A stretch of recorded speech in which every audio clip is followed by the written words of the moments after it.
தெளிவுறவே அறிந்திடுதல், தெளிவுதர மொழிந்திடுதல், சிந்திப்பார்க்கே களிவளர உள்ளத்தில் ஆனந்த கனவு பல காட்டல், கண்ணீர் துளிவர உள்ளுருக்குதல். இங்கிவையெல்லாம் நீ அருளும் தொழில்களன்றோ, ஒளிவளரும் தமிழ்வாணி, அடியனேற்கு இவை அனைத்தும் உதவுவாயே.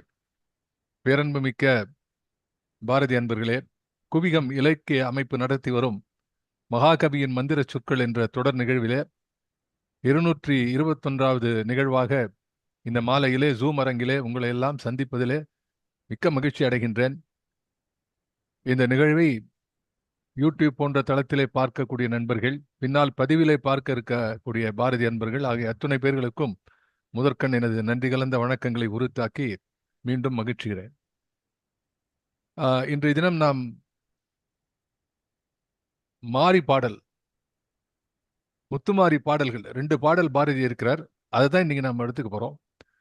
இதுல இதை பற்றி நிறைய விவரங்கள் சொல்வதற்கு முன்னால் இந்த பாடல்ல வீடியோ உங்களுக்கு காட்டணும்னு ஆசை. நண்பர்கள் சொன்னது போல இதை நிறைய பேர் பாடியிருக்காங்க. பாரதியுடைய பாப்புலர் பாடல் அருமையா பாடியிருக்காங்க. ஒவ்வொருத்தரும் ஒரு ஸ்டைல்ல பாடிருக்கா. பித்துக்குளி முருகதாஸ் ஒரு ஸ்டைல்ல பாடுவார்.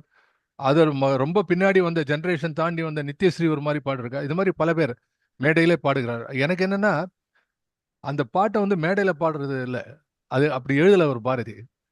அவர் எழுதினது அந்த களத்திலே பாடக்கூடியது. அதுக்காக ஏதாவது உங்களுக்கு அந்த மாதிரி டியூன்ல கொடுக்கணும்.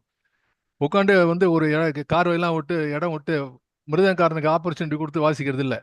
அந்த உடுக்க சத்தத்தோட கீழே ஆடுறது இருக்கு, அது ரொம்ப முக்கியமான சமாதானம். அது எங்க கிடைக்கும் பார்த்தா, ஒரு நல்ல காலம் ஒரு படத்துல மகேஸ்வரின்னு பழைய படம், அதுதான் இப்போ உங்ககிட்ட காட்ட போறேன். அது பிளாக் அண்ட் ஒயிட், கொஞ்சம் அது ரசிங்க. அது அந்த fast base and openly folk tune. எந்த டியூன்ல பாரதி நினைச்சாரோ அந்த டியூன்ல இருக்குது. கைண்ட்லி சார் அதை போடுங்க sir. Murugan sir come join.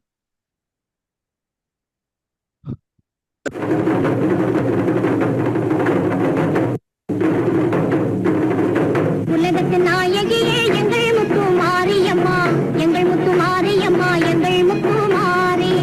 உலகத்து நாயகியே எங்கள் முத்து மாரியம்மா, எங்கள் முத்து மாரியம்மா, எங்கள் முத்து மாரி. உன் பாதம் கரை புகுந்தோம் எங்கள் முத்து மாரியம்மா, எங்கள் முத்து மாரியம்மா, எங்கள் முத்து மாரி. உன் பாதம் கரை புகுந்தோம் எங்கள் முத்து மாரியம்மா, எங்கள் முத்து மாரியம்மா.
ரசித்திருப்பேன் நினைக்கிறேன். நான் 2-3 காரணத்துக்கு வேண்டி இதை ஒன்று வந்து முக்கியமாக இந்த பாட்டு வந்து ஒரு கூட்டு பாட்டு. தனியாக பாடக்கூடாது. அந்த பாட்டை தனியாக பாட சரி கிடையாது. பாடலாம், ஆனால் பூஜையில் உட்காந்து தனியாக பாடுற மாதிரி பாட்டு கிடையாது இது. கூட்டாக இருக்கிற பாட்டு. அந்த ரிப்பீட் வருது, அந்த கோரஸ் பின்னாடி எங்கள் முத்து மாறி அம்மா எங்கள் முத்து மாறி கூட பாடணும். அந்த 2 வாட்டி அந்த முத்து மாறி சொல்லு வரலன்னா அது கம்ப்ளீட் ஆகாது அந்த சர்க்கிள். அது ஒன்று. ரெண்டாவது வந்து இது வந்து எவ்வளோ ஒரு என்னட்ட பாரதியார் இருந்துன்னா அவருடைய பாட்டை வந்து எங்கெல்லாம் பயன்படும் எப்படியெல்லாம் பாருங்க. இந்த கதையில வந்து வேற ஒரு சுச்சுவேஷன் இது.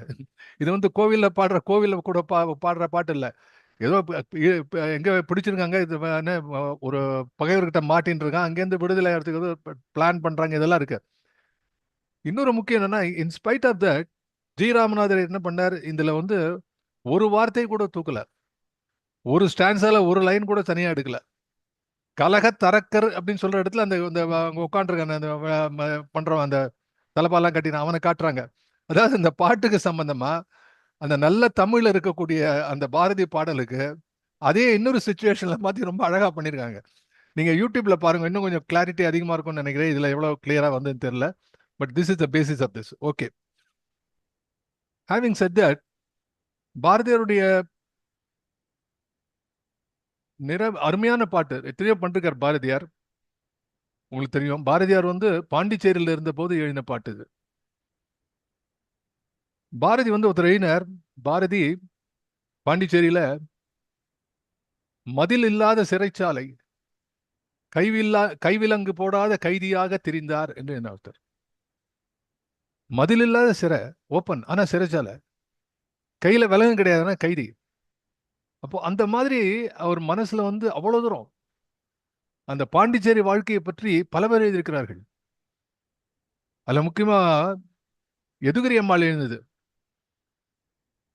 சகுந்தலா பாரதி எழுதினது, செல்லம்மா பாரதி எழுதினது. இவங்கெல்லாம் எழுதும் போது பாரதியார் வந்து இந்த மதிலில்லாத சிறையில்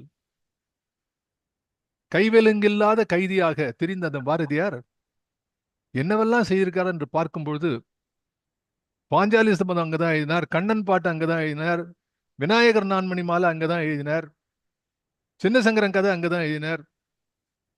பல அற்புதமான படைப்புகள் நான் ஏற்கனவே சொல்லியிருக்கேன் உங்களுக்கு. ஆனா அத்தனை காவியத்துக்கும் ஈடாக இந்த 2 பாட்டு போறோம், முத்துமாரி பாட்டு. அதை பாரதி பதிவகுத்தார் பண்ணும்போது என்ன செய்தார்கள், ஒன்றை உலகத்து நாயகியே என்று ஒரு நம்பர், தேசமுத்து மாறி என்று ஒரு நம்பர் கொடுத்துருக்காங்க. ஆனா இந்த 2 பாட்டு இருக்க, இட் இஸ் ஈக்குவல் டு அவர் ஏன வந்து கோயில் பாட்டு, பாஞ்சாலி சபதம், காவியம் மாதிரி இந்த 2 பாட்டும் போறோம் சார். அப்படிப்பட்ட ஒரு பாட்டு, அது என்ன உணர்ச்சியில எழுதியிருக்காருன்னு பார்க்கும்போது ரொம்ப ஆச்சரியமா இருக்கு. அதுல பின்னாடி சில தகவல்களை நாம் பார்த்து கொண்டே செல்ல வேண்டும். சாதாரண பாட்டு இல்லை, ஆனா ரொம்ப சாதாரணமா இருக்கு, எல்லாருக்கும் தெரியும், எல்லாரும் பாடுறாங்க. முதல் முறையா களத்துல இறங்கி பாரதி நினைக்கிறார், தி டேர்னிங் பாயிண்ட் ஃபார் பாரதி. பாரதியுடைய கையில வந்து தமிழ் என்ற இலக்கணம் இருக்கிறதே, அவர் கையில அது ஆவரணமாக மாறிவிட்டது. கஷ்டப்படுத்தல, அணிகலனாக வைத்துக் கொண்டிருந்தார். சொற்களும் யாப்பும் சந்தமும் ஒலியும் நயமும், அவர் கூப்பிட்ட குரலுக்கு ஓடி வந்து சேவகம் செய்யக்கூடிய ஒரு சேவகனாக தமிழ் அவருடைய நின்றது. அவர் எல்லாவற்றையும் பார்த்தார். அவர் எழுதாத வெண்பாகடை யாப்பில் அத்தனை தூரமான கட்டளை கழித்து எதுவாகட்டும், ஆனாலும் மக்களிடையே செல்லக்கூடிய பாடலிலே பாஞ்சாலி சபதத்தில் அறிமுகத்தில் எழுதுகிறார், பொதுமக்கள் விரும்புகின்ற மெட்டு, எளிய நடை, எளிய சந்தம், அதை தமிழிலே ஆக்கி தருபவன் தமிழன்னைக்கு மிகப்பெரிய தொண்டு செய்கிறான் என்று எழுதினாரே, அந்த தொண்டை அவரே செய்தார். அப்போ இந்த பாட்டை வந்து கீழே இருக்கக்கூடிய அடித்தட்டில் இருக்கக்கூடிய மக்கள் பாட வேண்டும் என்று பாரதி ஸ்பெசிபிக்கா எழுதின பாட்டு இந்த பாட்டு. அதுவும் அந்த பாட்டை வந்து வீட்டில் உட்காந்து அப்படியே மனசுல நினைச்சு அதை ஆவாகனம் பண்ணி நினைச்சு பார்த்து அப்படி கிடையாது. அவர் போறார். இது உப்பளம் முத்துமாரியம்மன் கோவில்னு இருக்கு பாண்டிச்சேரியில. உப்பளம் என்ற ஒரு சின்ன கிராமம். அந்த கிராமத்துல இருக்கக்கூடிய மக்கள், ஹரிஜனங்கள், அவங்களுக்கு நடுநாயகமா இருக்கக்கூடிய அந்த உப்பளம் மாரியம்மன் கோவில், அந்த மாரியம்மன் கோவிலுக்கு பாரதி போறார். பொதுவா அந்த அந்த மாதிரி வந்து ஒரு கம்யூனிட்டி இருக்கிற செக்ஷன்ல வந்து யாரும் வெளியாட்கள் போறதே கிடையாது. பாரதி போகிறார். போறது மட்டும் இல்ல, ஒரு அந்த அந்த ஊர்ல இருக்கிற புஷ் வண்டிம்பாங்க, இப்போ தள்ளிட்டு போற வண்டி, இந்த ஜெட்கா வண்டி மாதிரி புஷ் வண்டி, அந்த புஷ் கோச்சில் ஏறி உட்காந்து கூட தன்னுடைய குழந்தை சகுந்தலா பாரதியை அழைத்து கொண்டு போகிறார். அப்படி பல முறை போகிறாருங்க. அது போயிட்டு அந்த அந்த மாரியம்மனுக்கு பாட வேண்டும் என்ற உணர்ச்சியிலே பாடுகிறார். அவ சவுந்தரா பாரதி எழுதுகிறார், அந்த பாட்டு எதுகிரியமாலும் எழுதுகிறார். இங்க போய் பாடி அந்த பாட்டினுடைய வேகத்துல அங்க கீழே குதிச்சு பாடுகிறார் பாரதி. கூட இருக்கிறவங்க சேர்ந்து பாடுறாங்க. இப்படிப்பட்ட பாடலை, உணர்ச்சிகரமான பாடலை பாடி விட்டு கூட குழந்தை ஆயிடுச்சுன்னு ஒரு வீட்டுக்கு வந்து அங்கே சிலையெல்லாம் மடித்து வைத்திருக்கிறார்கள். அவர் வீட்டு பக்கத்துல பாரத மாதா சிலையை ஒரு காலத்தை அங்க வடிக்கிறார்கள் உட்காந்து. அங்க வந்து பாஞ்சாலி சபதத்தினுடைய அந்த தருமன், இது யாரு பீமன், இது யாரு வந்து இன்னொரு கேரக்டர், இது மாதிரி அர்ஜுனன் என்று எல்லாம் சொல்லும் போது இன்னொரு இடத்துல அந்த குழந்தை கை காட்டுறது, இந்த சிலை யாருன்னு கேட்டா இந்த திரௌபதி. பாரதியால வாயால சொல்ல முடியல, எழுதுறாருல. இது திரௌபதி என்று சொல்லி அப்படியே திகைத்து நிற்கிறார் பாரதி. உணர்ச்சியிலே பொங்கி நிற்கிறார் பாரதி. பாஞ்சாலி சபதத்தினுடைய ஆரம்பம் அது. பாஞ்சாலி சபதம் எழுதக்கூடிய ஆரம்பத்தினுடைய வித்து முத்துமாரி. ஆகவே முத்துமாரி என்ற அந்த சக்தி இருக்கிறதே, அது பாரதியுடைய வாழ்க்கையிலே அது கொடுத்த ஒரு ஒரு ஆற்றல் பாரதிக்கு அதுக்குமே கிடையாது. அப்போ பாரதியை பற்றி சொல்லக்கூடிய பல வரலாற்றிலே பின்னி பிணைந்திருக்கக்கூடிய இடம் இந்த முத்துமாரியம். அந்த மாரியம்மனை பத்தி நாம சில எண்ணி பார்க்க வேண்டும். அது என்ன முத்துமாரிங்கிறது, என்னது மாரியம்மன் என்ன? சில பேர் என்ன பண்ணா, இங்க வந்து திருவல்லிக்கணியில, சென்னையில இருக்கக்கூடிய திருவல்லிக்கணியில உப்பு சந்தைன்னு ஒண்ணு உண்டு. திருவல்லிக்கணியில் நடுவில் உள்ளுக்குள்ள மார்க்கெட்ல உப்பு சந்தை. அந்த உப்பு சந்தையில வந்து ஒரு முத்துமாரியம்மன் கோவில் இருக்கு. உப்பு சந்தை இஸ் பாப்புலர். அதை பத்தி நம்ம ஊர் லோக்கல் பேப்பர்ல எல்லாத்துலயும் ரொம்ப நாளா வந்திருக்கு. தினமலர் இந்த மாதிரி நிறைய பத்திரிகைகள் அதை பத்தி கூட கவர் பண்ணியிருக்கிறாங்க. உப்பு சந்தையில இருக்கக்கூடிய முத்துமாரியம்மன்.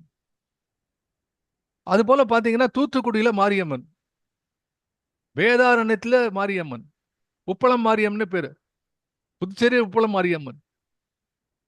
இப்போ சொன்னாரு, சார் மாரியம்மன்னா மழை தானே சார்? ரொம்ப அன்போடு சுந்தரராஜ் சொன்னார், வாவே சார் சொல் மாறி பொழிவார்னு. மழை மாறினா மழை தானே, மாரியம்மன் அப்படியே அர்த்தம்னு கேட்டார். நான் யோசித்து பார்த்தேன், இன்று உங்களோட பகிர்ந்து கொள்கிறேன். இன்றைக்குதான் அதை பத்தி ஒரு சிந்தனையில ஆழ்ந்த போது, அந்த உப்பளத்தில் இருக்கக்கூடியவர்கள், தமிழகத்திலே உப்பளம் எங்க இருக்கிறதோ அங்கெல்லாம் மாரியம்மன் இருக்கிறாள். ஆனா உப்பு காஜரம் வந்து மழை வேண்டும்னா, உப்பளத்தில் இருக்கிறவன் வந்து வெயில் தானே எதிர்பார்ப்பான், மழையை கூப்பிடுவானா? அப்படி ஒரு யோஜனை வந்து, அடடா இது எப்படி இருக்கும் மாரியம்மன்? அப்ப மாரி என்பதற்கான பொருள் மழை என்று கொள்ளக்கூடாது. அப்ப என்ன அங்க வரணும் அப்படின்னா, மாரி என்பதற்கு மேகம் போல் கருத்து இருக்கிறாள். அதுக்கு என்ன சார் அகச்சானா, எங்கள் கருத்த மாரியின் பெயர் கேட்டால் காலனும் நடுங்குமடா என்று பாரதி பேசுகிறானே, அந்த கருத்த மாரி என்று சொல்கிறார். கருமேகம் எப்படி இருக்கிறதோ அது போல இருக்கிறாள். அது ஒரு பொருள். இன்னொன்று, இந்த தமிழ்ல வந்து இந்த ஈகாரம் ஈ சேத்தனா, அதாவது நீங்க வந்து தேவாரத்துல பார்த்தா இதெல்லாம் தெரியும். விடையேறி, ஒரு ஈசைங்க, விடையேறுகின்ற பெருமானுக்கு விடையேறி, விடையேறினா விடையேறுபவன். குழலி என்றால் குழலை வைத்துக் கொண்டிருப்பவள். அதுபோல மாரி என்றால் மார்பை உடையவள் மாரி. அந்த மாரி என்பதற்கான பொருள், அப்ப மாரி அல்லது மாரி என்று சொன்னால், அதான் மாரி என்பது நம்ம நாட்டுல வந்து பொதுப்பட ஆண் பெண் ரெண்டு பேருமே வச்சுப்பாங்க. மாரியம்மா, மாரியப்பன், மாரியம்மை. அப்ப அந்த மார்பு என்பது வந்து நெஞ்சம் இருக்கக்கூடியவர், பிறருக்கு உதவக்கூடிய மனம் இருக்கிற மாரி என்று சொல்லலாம். இதுக்கு இன்னொரு சான்று சொல்லணும்னா, பாரதியாருடைய ஒரிஜினல் பதிப்புல பார்க்கும்போது, இப்ப நாம வந்து மாரியம்மன் தான் எழுதுறோம், முத்து மாரியம்மன் அப்படின்னு எழுதுறோம், மாரி. அது சொல்லுவோம் தேசமுத்து மாரி என்ற ஒரு எழுதக்கூடிய அந்த அந்த ஒரிஜினல் பதிப்புல, பாரதி பதிப்புல பார்க்கும்போது ரீ நெடில் தான் போட்டிருப்பார் பாரதி, குறில் இல்ல. மாரின்னு அப்படி ரீ போட்டு மேல அப்படி சொல்லிச்சு மாரி.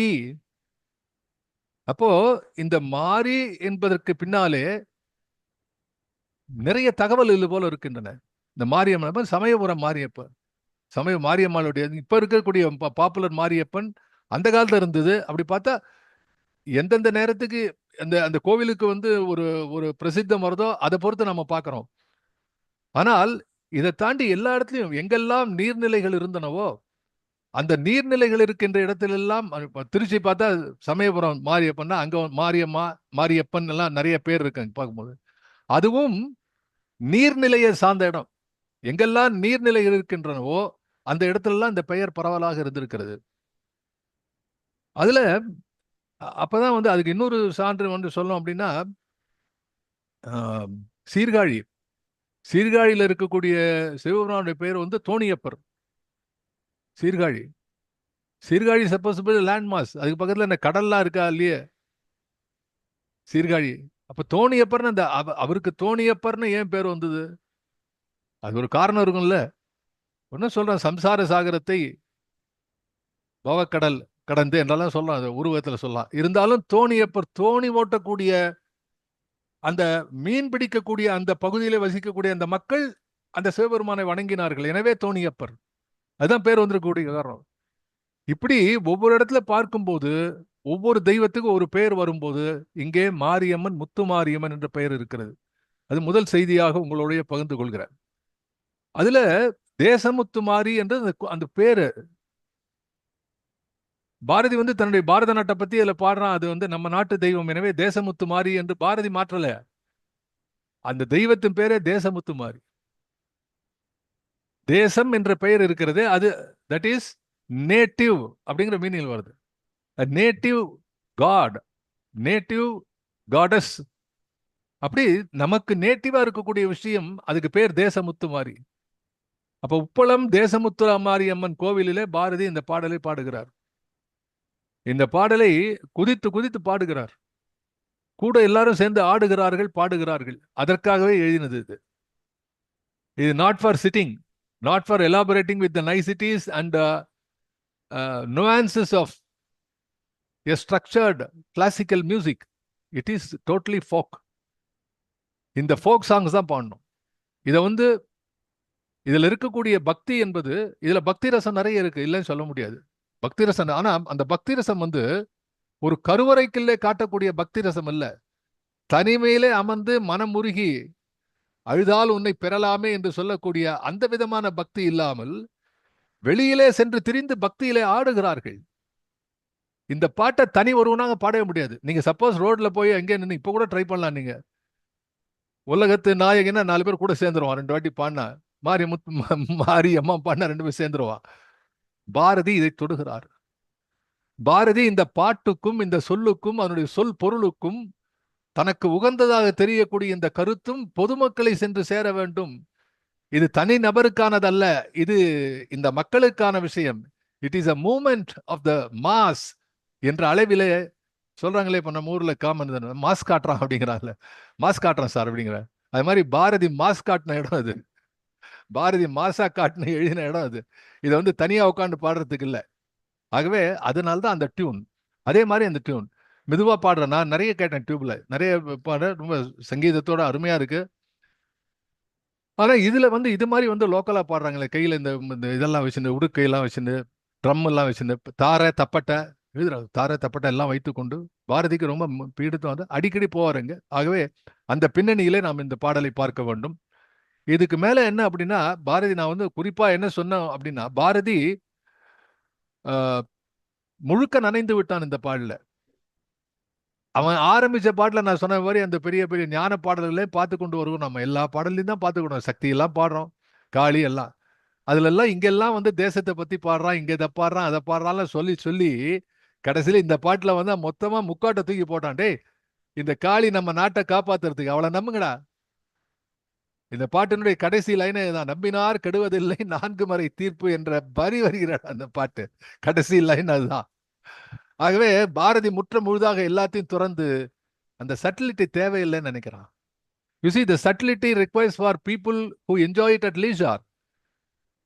But for the masses, for the crowd, அவங்களுக்கு எல்லாம் வெளிப்படையா இருக்கணும்.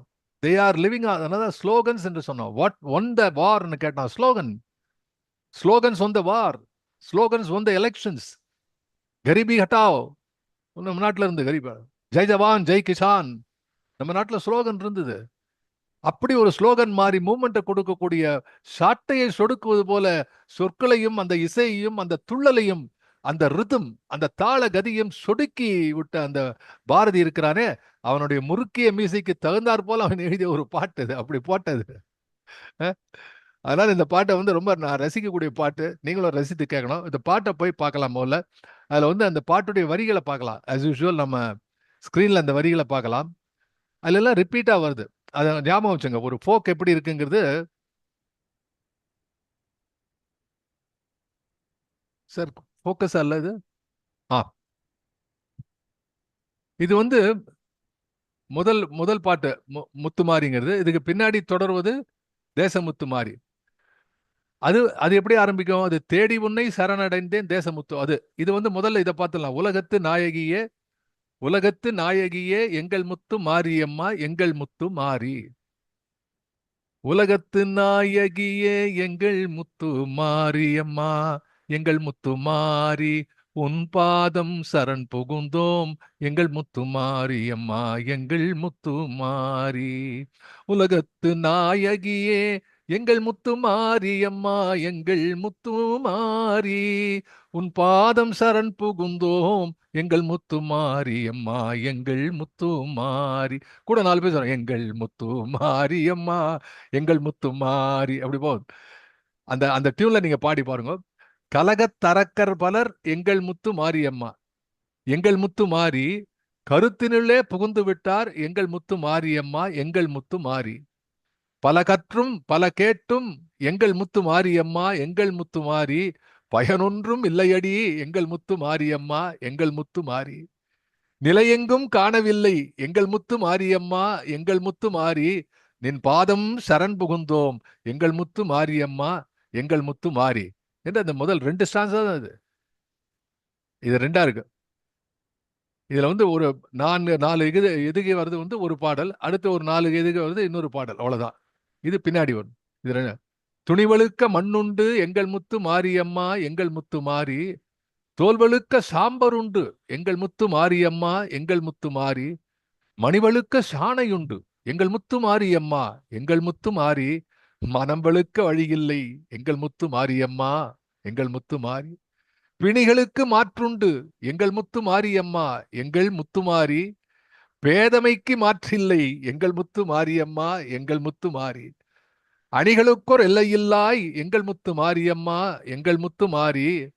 அடைக்கலமின் குணை புகுந்தோம் எங்கள் முத்து மாரியம்மா எங்கள் முத்து மாரி.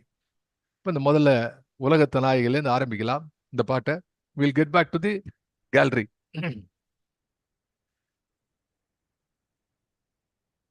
ஆரம்பம் எடுத்த ஒன்று பாடுறான். இப்போ வந்து ஒரு பாப்புலர் சாங் எப்படி இருக்கணும்?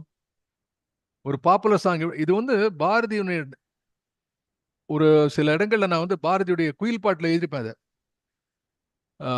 குயில் பாட்டு என்னுடைய நூலும் வெளியில வருகிறது. நான் இந்த குயில் பாட்டு ஜூம்ல பேசினது தவிர சில விஷயங்களும் அதில் நான் எழுதியிருக்கிறேன். அதில் ஞாபகம் இருக்கு. அது எழுதும்போது நான் சொல்லுவேன், பாரதியினுடைய ட்ராமேட்டிக் ஐடியா எப்படி ஒரு விஷயத்தை டெவலப் பண்றதுன்ட்டு. இப்போ வந்து அந்த திரைப்பாடல்ல பார்க்கும்போது நீங்க அந்த சில பாடல்கள் அப்படியே கேட்கும். அதோ அந்த பறவை போல பாட வேண்டும், இதோ இந்த அலைகள், அதோ இதோ அப்படிமா பண்ண உடனே கை தூக்கணும். அது மாதிரி எடுத்த உடனே வந்து உலகத்து நாயகியே எங்கள் முத்து மாரியம்மா எங்கள் முத்து மாரி. இந்த உலகம் என்று ஆரம்பிப்பதே ரொம்ப அருமையான விஷயம். உங்களுக்கு தெரியும், பெரும் பேரிலக்கியங்கள் எல்லாம் உலகம் என்றுதான் ஆரம்பித்திருக்கு. உலகம் யாவையும் தாமுல வாக்கலம் கம்பராமாயணம், அது மாதிரி திருமுருகாற்றுப்படை, அது மாதிரி வந்து பெரிய புராணம், இது எல்லாமே அதுல உலகம் என்று ஆரம்பிக்கும். அதை பத்தி நான் சொல்லியிருக்கேன் உங்களுக்கு. அது போல பாரதியாரோட பாட்டுல ரொம்ப அருமையான இடம் வந்துன்னா உலகத்து நாயகியே எங்கள் முத்து மாரியம்மா. அப்போ அந்த கிரௌடை பார்த்து சொல்றாரு, இந்த கோவில்ல குடியிருக்கக்கூடிய இந்த அம்மன் இருக்கிறாளே, சின்ன இந்த கிராமத்துல இருக்கக்கூடிய இந்த அம்மன் உங்களுக்கு அப்படியே கையில படுற மாதிரி இருக்காள், நிக்கிறாள் இந்த சின்ன அம்மன் இருக்காள். சாதாரண ஆள் இல்ல, உலகத்து நாயகி. சாதாரண உலகத்து நாயகி. அதை விட பெருமை என்ன அப்படின்னா, எங்கள் முத்து மாரியம்மா. இந்த உலகத்துக்கு யாருப்பா பையனா? உங்க இந்தியனா? ஹீஸ் எங்கேயோ ஒரு இடத்துல உலக அளவிலே ஒரு இந்தியன் பெருமை பெற்றால் நம்ம சொல்றோம்ல, அவ்வளவு பெரிய top man sir, he is Indian, அவர் லேண்ட் என்று சொல்றோம் இல்லையா, பெருமை அடிச்சுக்கிறோம்ல. அது மாதிரி அந்த வரக்கூடிய கூட்டத்தை கட்டி இழுக்கக்கூடிய ஒரு முதல் வரியை பாரதி படைக்கிறான். உலகத்து நாயகியே எங்கள் முத்து மாரியம்மா, எங்கள் முத்து மாறி, நீ இந்த உலகத்தை காக்கக்கூடிய பெருமையோடு இருக்கிறவள் என்றாலும் கூட நீ எங்களுக்கு சொந்தம். அதுதான் அந்த உன்பாதம் சரண் புகுந்தேன், உன்பாதம் சரண் புகுந்தோம் எங்கள் முத்து மாரியம்மா. அந்த plurality denotes it is a group song. அந்த plurality denotes it is a chorus music. ஒரு அந்த காலத்துல நம்ம நாட்டில் இருக்கக்கூடிய பஜன சம்பிரதாயம் இருக்கிறது இல்லையா, அது கூட்டு பாடல் என்று சொல்வார்கள். கூட்டு பாடல் அது போல வந்து அந்த பஜன்கிறது வந்து அந்த mostly it has come from Maharashtra, the origin of that. அதெல்லாம் உங்களுக்கு தெரியும். அது அந்த தனி ஒரு அதுக்கு பெரிய வரலாறு இருக்கு. அபங் என்று சொல்வார்கள். அதுல வந்து Tukaram is the most popular of them. அது அந்த துக்காராம் பஜன் பாடாத நார்த் இந்தியன் ஹிந்துஸ்தானி மியூசிக் கிடையவே கிடையாது. அப்படி இருக்கக்கூடிய விஷயம். அப்படி இங்க வந்து அந்த கூட்டு பாடல்ல இங்க ஓரளவுக்கு பார்க்கும்போது, ஃபார் எக்ஸாம்பிள் திவ்ய பிரபந்தமா இருக்கட்டும், தேவாரமா இருக்கட்டும், பின்னாலே இருக்கக்கூடிய வந்த திருப்புகழ், அது மாதிரி பல பாடல்கள் இருக்கின்றன. அந்த பாடல்லாம் வந்து கூட்டா சேர்ந்து பாடுறாங்க எல்லாரும். இப்போ வந்து திவ்ய பிரபந்தம் எல்லாரும் சேர்ந்து சொல்லி கொண்டு போகிறார்கள், தேவாரத்தை பாடுகிறார்கள். ஆனா இது வந்து இட் இஸ் ஒரு folk to the lowest level, in the sense lowest not in a derogatory manner, but right on to the land. வெளியில இருக்கக்கூடிய காவல் தெய்வங்களை, அந்த தெய்வங்கள் எல்லாம் வந்து கருவறையில இருக்கக்கூடிய தெய்வங்கள், மெயின் பாராக்ஸ் சொல்லக்கூடிய அந்த பேந்தியன் ஆஃப் காட்ஸ்ல வந்து சிவபெருமான், விஷ்ணு என்று சொல்லக்கூடிய அந்த முத்தேவர்களை பற்றி எழுதக்கூடியது வேற. மாரியம்மன் என்று சொல்லக்கூடிய இது வந்து எல்லை தெய்வங்கள், காவல் தெய்வங்கள். ஒவ்வொரு ஊர்லயும் எங்களுக்கு ஒரு குலதெய்வம் வந்து சடவுடையார் என்ற குலதெய்வம் இருக்கிறது, திருநெல்வேலி கல்லடக்குறிச்சி பக்கத்துல. அங்க அந்த கோவில்ல கூட சடவுடையார், சடையுடைய சிவன் தான் உள்ள இருக்கார். ஆனா வெளியில வந்து 3 மாடன் இருக்கும் வெளியில, காவல் தெய்வங்கள். அதுக்கப்புறமா பூஜை நடக்கும். அப்போ இந்த நாட்டார் வழக்கத்தில் இருக்கக்கூடிய காவல் தெய்வத்தை பாடக்கூடிய பாரதி அதற்கு முன்னுரிமை கொடுக்கிறார். அது வந்து சாதாரண தெய்வம் இல்லை. இது ஏதோ நமக்கு வந்து ஒரே ஒரு இடத்துல இருக்கக்கூடிய தெய்வம் இல்லை என்பதை பழிச்சென்று எடுத்த உடனே காட்டக்கூடிய வரி, உலகத்து நாயகியே எங்கள் முத்து மாரியம்மா, உன் பாதம் சரண் புகுந்தோம் எங்கள் முத்து மாரியம்மா. அந்த புளூராலிட்டியை நோட் பண்ணுங்க. அது மாதிரி உன் பாதம் சரண் புகுந்தோம் என்பது ரொம்ப முக்கியம். இந்த சரணாகதி என்பது இருக்கிறது. எனக்கு 2 விஷயம். அதாவது நீங்க யாரோ துரத்துறாங்க, திருடர்கள் துரத்தி கொண்டு வரார்கள், எதிரில் யாரோ தந்துக்கிறா, அவங்ககிட்ட போய் ஐயா காப்பாத்துன்னு விழுறது ஒண்ணு, அது வேற. ஆனா if you know that's a policeman there, you go to him, you know that he is capable, he is power, he is with the power to guard you, to help you. அப்போ தேடி உன்னை பின்னாடி பார்க்கலாம். இந்த பாட்டுல வந்து ஆக்சுவலா வந்து தேடி உன்னை சரண முன்னாடி, இது பின்னாடி வரணும். பட் இது எழுதினது இதான் முதல்ல 1910-13 இடைப்பட்ட நேரம். 10லிருந்து 13க்குள்ளே எழுதப்பட்ட கவிதைகளிலே வரக்கூடிய வரிசையில வரக்கூடியது. ஏன்னா பாரதியினுடைய கால வரையறைப்பட்ட பதிப்பிலே பார்க்கும்பொழுது 1910-13 ஆண்டுகளுக்கு இடையே வரக்கூடிய பதிவுகள். ஆகல இதுல என்ன பண்றான், அதுல இந்த சரண் புகுதல் என்பதை சுட்டி காட்டுகிறான். உன்னை உணர்ந்து நாங்கள் சரண் புகுகிறோம். It is not just because. ரெண்டாவது வந்து இது எல்லாமே வந்து நீங்க கேர்ஃபுல்லா அனலைஸ் பண்ணீங்கன்னா, the mob or the crowd, how you are guiding a crowd, that's very important. Great leaders have done that. Mesmerizing. ஒரு அந்த காலத்து மகாத்மா காந்தி படத்துல கூட காந்தி பேசுறதை காட்டுவோம், அப்படியே உட்காந்துருப்போம் எல்லாரும்.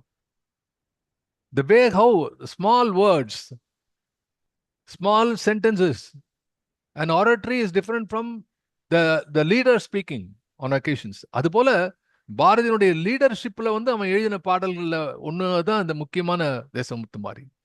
ஸோ அந்த மென்டாலிட்டி, அந்த மாப் சைக்காலஜி தெரிஞ்சுன்னு எழுதுறான். உலகத்து நாயகியே எங்கள் முத்து மாரியம்மா, உன் பாதம் சரண் புகுந்தோம். நம்ம என்ன பண்ணணும், இது மாதிரி கிளியரா 2 சென்டென்ஸ்ல சொன்னாதான் வரக்கூடிய கிரௌடு புரிஞ்சுப்பாங்க. அது நம்ம என்ன பண்ணணும், அங்க போய் கும்பிடு. ஏப்பா கோவிலுக்கு போனா கும்பிடணும் தெரியுமே, இல்ல கும்பிடு. நீங்க ஃபோக் சாங்கெல்லாம் எடுத்து பார்க்கணும், நாட்டுப்புற பாடல்கள்லாம் எடுத்து பார்த்தால் சின்ன சின்ன விஷயங்களை மறுபடி சொல்லுவார்கள். திரும்ப அந்த பாட்டுல வரும். அப்படி வரும்போது அது மனசுல போய் பதியும். அதை எழுதுகிறாங்க. அதுதான் அந்த முதல் லைனுடைய முக்கியமான விஷயம். அது உன் அருமையை புரிந்து கொண்டு நாங்கள் வருகிறோம் என்று சொல்கிறான். இதுல இன்னொன்னு வந்து இந்த முத்துமாரியில இருக்கக்கூடிய இன்னொரு முக்கியமான தகவல் என்ன அப்படின்னா, இங்க இருக்கக்கூடிய உங்களுக்கெல்லாம் தெரியும், பாரதி வந்து கனகலிங்கம் அவருக்கு வந்து உபநயனம் செய்வித்தான். அவரும் வாவேஸ்வரரும் சேர்ந்து அவனுக்கு பூணல் போட்டாங்க. அந்த கதை உங்களுக்கு தெரியும் நினைக்கிறேன். நான் உனக்கு சொல்லியிருக்கேன்னா சொல்லலன்னு தெரியல. அதுபோல இந்த உப்பளம் முத்துமாரியம்மன் கோவில்ல ஒரு குருகுலத்தர் இருக்கார், ஒரு பண்டாரம் இருக்கார், நாகலிங்க பண்டாரம்னு. அவர் வந்து கருமார், இரும்பு தொழில் சொல்லக்கூடியவர், கருமான் பிளாக் ஸ்மித் சொல்லக்கூடிய அந்த தொழில இருப்பவர் இந்த இடத்துல குருக்கள் வேலையும் பார்த்து கொண்டிருக்கிறார். அவனுக்கு வந்து பாரதி என்ன நினைக்கிறார், இந்த தொழில் நிமித்தம் அவனுக்கு வந்து பூணல் தேவைப்படுகிறது. இது வரலாற்றுல இருக்கிறது. இந்த கோவில்ல அவன் இருக்கான். இந்த கோவில்ல பார்த்து அந்த கோவில்ல வந்து டெய்லி வந்து பாடுறார். இந்த பாடலை பாடி எழுதி முடித்த பிறகு அங்க வந்து பாடுவார். அப்ப இந்த கோவில்ல பணிபுரியக்கூடிய அந்த நாகலிங்க பண்டாரம் என்பவன், அவனுக்கு இவர் வந்து போடுகிறார். அதுக்கு பின்னாடி இருக்கிற காரணம் என்னன்னா, அந்த பண்டாரம் ஒரு நாள் அவன் வேலை செய்யக்கூடிய ஆபீஸ் தான் கனகலிங்கம் இருக்கார். கனகலிங்கம் அது வந்து ஒரு இரும்பு தொழிற்சாலை. அதுல வந்து அக்கௌண்டண்டா அது மாதிரி குமாஸ்தாவா இருக்கிறார் கனகலிங்கம். அந்த கனகலிங்கத்தை வந்து இந்த பண்டாரம் வந்து கேட்கிறான். யாரு? உப்பளம் முத்துமாரியம்மன் கோவில்ல இருக்கக்கூடிய குருக்கள். அவன் வந்து கனகலிங்கம் கேட்கிறான், நான் இங்க ஒரு பாரதியார் தலையெல்லாம் விரிச்சு போட்டு அப்படி ஆடிண்டு ஆவேசமா பாடுறாரு, ரொம்ப பிரமாதமா பாடிட்டு இருக்காரு. அவரை பத்தி நான் கேள்விப்பட்டேன். அவர் யாரோ வந்து ஒரு ஹரிஜனுக்கு வந்து பூணல் போட்டிருக்கிறாராமே, நான் கேள்விப்பட்டேன். எனக்கும் வந்து பூணல் போட்டுக்கணும்னு எனக்கு ஆசை, வடமொழி கற்றுக்கொள்ள வேண்டும் என்ற ஆசை அப்படின்னு சொன்ன போது அவன் சிரித்து கொண்டே கனகலிங்கம் சொல்கிறார், அது வேறு யாரும் இல்லப்பா, எனக்கு தான் போட்டார் அவர், என்னுடைய குருநாதர், எனக்கு அவர் தான் போட்டார். அப்ப என்ன சொல்றியா அப்படின்னு கேட்கிறான் அவன். என்ன இன்ட்ரடியூஸ் பண்றியா? அப்போ பாரதி கிட்ட போய் கனகலிங்கம் இது போல இவர் வந்து அவர் வந்து ஒரு கருமார் தொழில இருக்கக்கூடியவர், அவர் ஒரு வள்ளுவர் வகுப்பை சேர்ந்தவர். அவருக்கு இந்த மாதிரி போனா பாரதி தான் ரெடி தானே, பாரதி கொண்டா கொண்டா உனக்கு போல போடுந்தா எல்லாத்தையும் நீ கற்றுக்கொள் என்று சொல்லி அவனை வந்து குருக்களா அங்க அங்க போய் அங்க பூஜை பண்ணுன்னு சொல்றார். அப்போ இந்த இந்த கோவிலை பற்றியும் இந்த கோவில இருக்கக்கூடியவர்களை பற்றியும் பாரதிக்கு மிகப்பெரிய அக்கறை இருந்தது. இதை ஒரு மாடலாக, for example, every great leader use to work on a small model, ஒரு பைலட் டெஸ்ட் பண்ற மாதிரி ஒரு பைலட் சின்ன மாடல் ஒன்று, அந்த மாடலை வச்சுட்டு உருவாக்குவார். பாரதி என்ன நினைக்கிறான், ஆனால் அவனுக்கு நேரம் இல்லை. பாரதிக்கு வந்து அவனுடைய வாழ்க்கை தெரியும் உங்களுக்கு. Probably in my opinion Bharathi இந்த முத்துமாரியம்மன் டெம்பிளை வந்து ஒரு மாடலா வைத்துக்கொண்டு இந்த நாட்டிலே மிகப்பெரிய இந்த பக்தி உணர்வையும் தேசிய உணர்வையும் உண்டாக்க வேண்டும் என்று நினைத்து எழுதக்கூடிய பாடலாகத்தான் இருக்கிறது என்பது என்னுடைய அபிப்பிராயம். ஏன்னா இந்த இந்த இந்த செய்தி இருக்கிறது. அது வந்து இவர் வந்து நீங்க பாரதி விஜயத்துல கடற்கரை அவர் மத்த விலாசம் அவர்கள் எழுதியிருக்கிறார்கள், இந்த விரிவாக எழுதியிருக்கிறார்கள். போய் அந்த கான்வர்சேஷன்ல இருந்து ஆரம்பிச்சு எல்லாமே இருக்கிறது, வரலாற்றில் இருக்கிறது. ஆகவே பாரதி வந்து ஒருவருக்கு மட்டும் பூணல் போடல, இது செய்தி. கனகலிங்கத்துக்கு போட்டார் பூணல் போட்டார் சொல்லிக்கிறார். கனகலிங்கம் மட்டும் இல்ல, இந்த உப்பளம் முத்துமாரியம்மன் கோவில் இருக்கக்கூடிய குருக்களான நாகலிங்க பண்டாரம் என்பவருக்கு, அவர் வந்து வள்ளுவ வகுப்பை சேர்ந்தவருக்கு, அவருக்கும் பூணல் போட்டார் என்பது ஒரு கூடுதல் தகவலாக உங்களுடைய பகிர்ந்து கொள்ள விரும்புகிறேன். அடுத்து சொல்றார், கலகத் தரக்கர் பலர் எங்கள் முத்து மாரியம்மா எங்கள் முத்து மாரி, கருத்தினுள்ளே புகுந்து விட்டார் எங்கள் முத்து மாரியம்மா எங்கள் Muthu Mari. This is a beauty of Bharathi. நான் ஏன் சொன்னேன், போற போக்குல பாரதியினுடைய பாஞ்சாலிசம், காவியங்கள், கண்ணன் பாட்டு எல்லாத்தையும் தாண்டி 2 பாட்டுல இவன் அசத்திட்டான். நான் சொல்லக்கூடிய இடத்தினுடைய தொடுநிலை, அந்த தொடுநிலை எங்க வருதுன்னா, உலகத்து நாயகியே என்று எழுதக்கூடிய பாரதி அதனுடைய எதுகையாக என்ன சொல்றான், கலகத்து அரக்கர் பலர் எங்கள் முத்து மாரியம்மா, கருத்தினுள்ளே புகுந்து விட்டார் எங்கள் முத்து மாரியம்மா. அதாவது வந்து ஒரு நோய் எங்க வேணா வரலாம், இது வைரல் பாக்டீரியா நோய் எங்கெல்லாம் வர மாதிரி நோய் எப்படி வேணா வரும். If it is attacking the brain tumor or the brain cancer, whatever it is, if it is attacking the brain, entire system is out. அப்படி இந்த நாட்டினுடைய சிந்தனை போக்கை கெடுத்து விட்டார்கள். This is the basis of Bharati's commitment to national freedom movement. பாரதிக்கு வந்து national movement பத்தி உடைய அக்கறை காசியிலிருந்து வருகிறது. அவன் பெண் விடுதலை பற்றி எண்ணி பார்க்கக்கூடிய பலவிதமான சான்றுகளும் நிகழ்வுகளும் அங்க நிகழ்ந்ததை காசி, அவனுடைய காசியில இருக்கக்கூடிய அந்த வசிப்பு, அந்த நேரம் அது பதிவு செய்கிறது. ஆனா இங்க வரும்போது அவன் நினைக்கக்கூடியது, அதுவும் எஸ்பெஷலி ஆஃப்டர் மீட்டிங் நிவேதிதா, அவர் தெளிவாக தெரிந்து கொண்டது இந்த நாட்டிலே இருக்கக்கூடிய அத்தனை அரசியலையும் சார்ந்த போது அவன் எண்ணி பார்க்கிறார்கள். அப்போ எப்படி இந்த நாட்டிலே திசை திருப்பப்பட்டது 200-300 ஆண்டுகளுக்கு மேலாம, எப்படி வணிகத்துக்காக வந்த ஒரு ஒரு வெள்ளையன் இங்க எப்படி கொஞ்சம் கொஞ்சமாக இங்க இடத்தை பிடித்து உள்ளே வந்து அமர்ந்து இந்த நாட்டையே பிடித்து விட்டான் என்ற பின்னணியை பாரதி பல இடங்கள் எழுதுகிறார், ஒரே நடு எழுதுகிறார். அது எல்லாத்துக்கும் என்ன காரணம்னா, கலகத்து அரக்கர். அரக்கர் என்ற ஒரு வார்த்தை பயன்படுகிறார். யார் அரக்கர்? கம்பன் கிட்ட போகணும். அரக்கர்னா என்ன? அரக்கரை பத்தி நிறைய அங்கதானே வருது ராமாயணத்துல. கம்பன் கிட்ட கிட்ட சொல்லுவான், இரக்கம் இல்லாதவர். அரக்கர் என்பவர் இரக்கம் இல்லாதவர். யாருக்கு இரக்கம் இல்லையோ அதை அரக்கன் அவன் தான் சொல்லணும். அதாவது இரக்கம் என்பது என்ன? Empathy. It is not merely sympathy, but empathy. தன்னை போல், தன்னுயிர் போல் பிறருயிரை தன்னுயிர் போல் எண்ண வேண்டும் இல்லையா? அப்படி இருக்கக்கூடிய இரக்கமில்லாத ஒரு அரக்கர் கூட்டம், அது யார் என்ற கலகத்து அரக்கர் என்று சொல்கிறார். இந்த கலகம் என்று சொல்ல வார்த்தை இருக்கிறது, அது இட் டினோட்ஸ் 2-3 விஷயம் சொல்றது. ஒண்ணு குழப்பமான நிலை, ரெண்டாவது பிரிவினையை தூண்டுவது. இப்போ நம்ம வெள்ளைக்காரனை பத்தி அந்த காலத்தை படிச்சிருக்கோம், பல வரலாற்று நம்ம தெரியும். பிரித்தாளும் சூழ்ச்சி என்று சொல்வார்கள். வெள்ளையினுடைய ஆட்சியில அவன் என்ன செய்தான்? பிரித்தாளும் சூழ்ச்சி. ஆனா அவன் போனதுக்கு அப்புறம் அதுதான் நடந்துட்டு இருக்கு. ஆனா என்ன பொருள் அப்படின்னா, ஆள வேண்டும் என்று சொன்னால் பிரிக்க வேண்டும். அதான் அதான் ஒரு பழைய கதை இருக்கு. 4 பசுமாடு எல்லாம் சேர்க்கும், அது எல்லாம் ஒன்னா சண்டை போடும். அந்த மாடு ஒவ்வொன்னா பிரிஞ்ச உடனே அந்த புலி அடிச்சு சாப்பிடுறது. அந்த மாதிரி அந்த பிரிவினை என்பது அந்த பேக்ரவுண்ட் பாரதி நினைக்கிறான். அது ஒற்றுமை. அந்த ஒற்றுமை இன்றேல் அனைவருக்கும் தாழ்வு, நன்றிது தேர்ந்திட வேண்டும், இந்த ஞானம் வந்தால் பின் நமக்கு எது வேண்டும் என்று பாடுகிறான் பாரதி. அந்த ஒற்றுமை இன்மைக்கு இந்த நாட்டிலே அதுக்கு காரணம் என்ன என்று சொன்னார்? இந்த கலகம். அந்த கலகத்தை செய்யக்கூடிய அரக்கர். அப்ப என்ன நினைக்கிறான் பாரதி? நான் இன்னும் கூட நினைத்து பார்த்தேன். இந்த பிரிட்டிஷ்காரனுக்கு இந்த வெள்ளையன் கொள்ளையன் என்றா சொல்கிறோம், பிரிட்டிஷ்காரனுக்கு பாரதி கொடுத்த பெயர் இது. என்ன பெயர் கொடுத்தா? இந்த பாட்டுல இருக்கு, கலகத்தரக்கர். Who is the Britisher? கலகத்தரக்கர். இதோட ஒரு நல்ல பேர் கொடுக்கவே முடியாது. கலகத்தரக்கர் என்ற பெயரை பாரதி பிரிட்டிஷ்காரனுக்கு போடுறான். அவர் என்ன செய்கிறார்கள்? கருத்தினுள்ளே புகுந்து விட்டார். The great lord of Macaulay education. அதுல பாரதி எழுதுகிறார், பல இடத்துல எழுதுகிறார். ஒரு குறிப்பை காட்டுகிறேன். இது எல்லாத்துக்குமே பின்னணி இல்லாமல் நான் சொல்லவில்லை. ஏன்னா இது முக்கியமா தெரிஞ்சுக்க வேண்டிய விஷயம். இதுல எழுதுகிறார் பாரதி, இந்த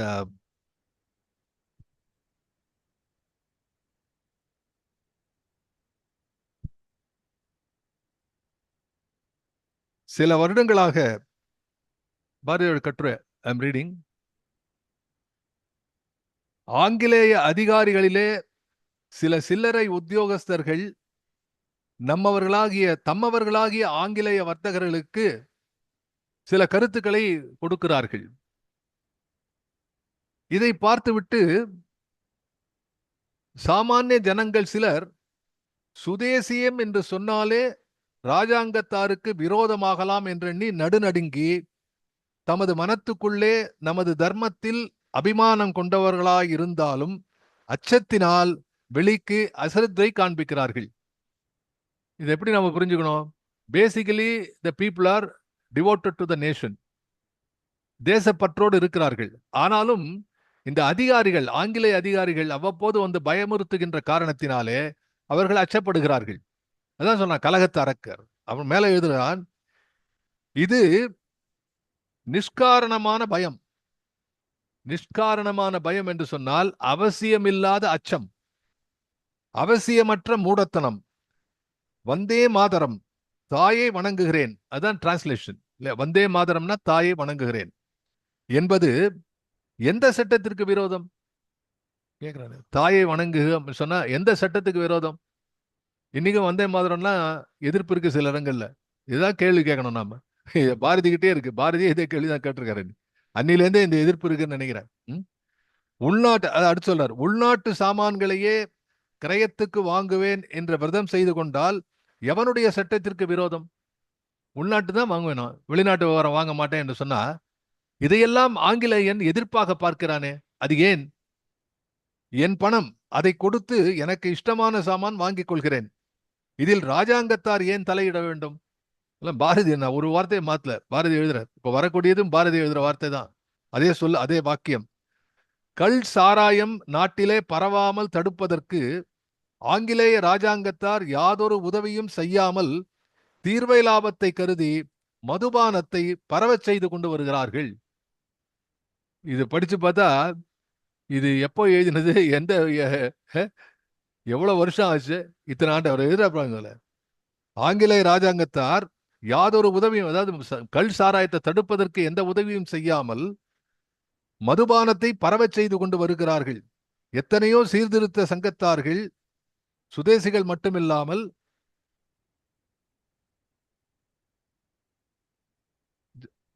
அண்ணன் தம்பிகளையும் தாய் தந்தரையும்